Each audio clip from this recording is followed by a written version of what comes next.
sinisigawan nila ng bias. Bias kayo, fake news kayo ang sigaw ng taong bayan sa GMA Integrated News.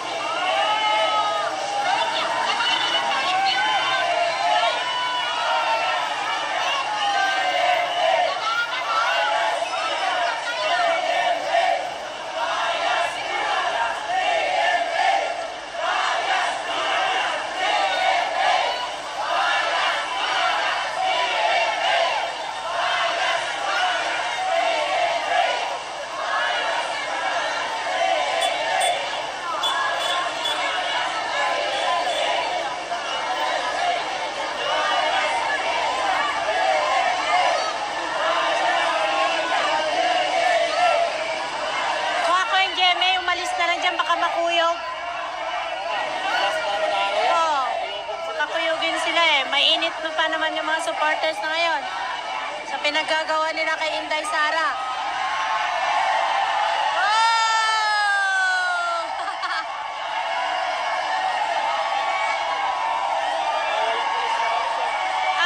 Natawa si Sir ng pulis.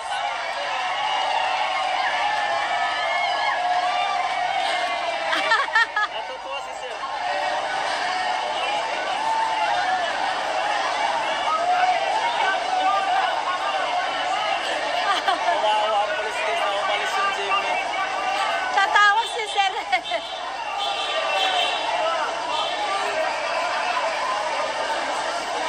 Kasi guys, cover ng cover yung GMA, di naman niya kasi pinapalabas.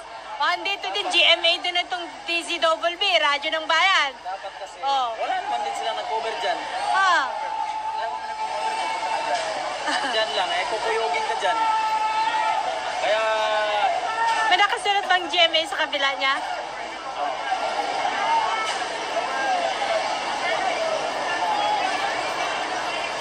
Kanina pa rin kasi yan.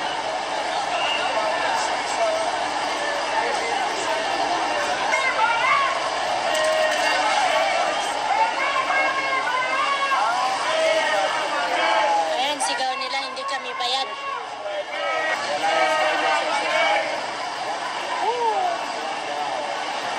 Ay, kahit maulan guys, walang uwian.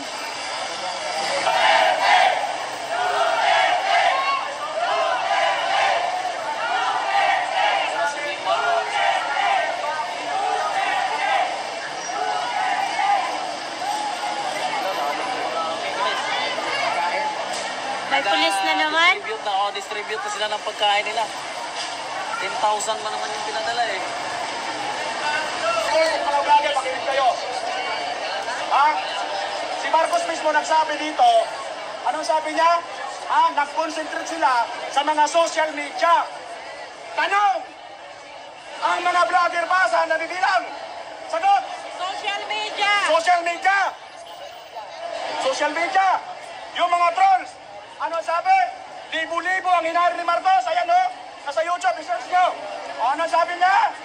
Nag-hire siya ng libo-libong trolls at social media vloggers. I-google natin mga kababayan yung kahulugan ng vlogger ay ng for hire. I-google nyo. Sige, Google. I-google na ito. For hire, for hire. For hire, for hire. Meaning. Google, mag-google kayo lahat. Oy, mga bangag ng mga vloggers na nanonood. Meaning nyo, ako lang gumagawa nito. Meaning. Nasaan na yun? Nasaan na yun? Nasaan na? Ang hirap naman eh. For hire.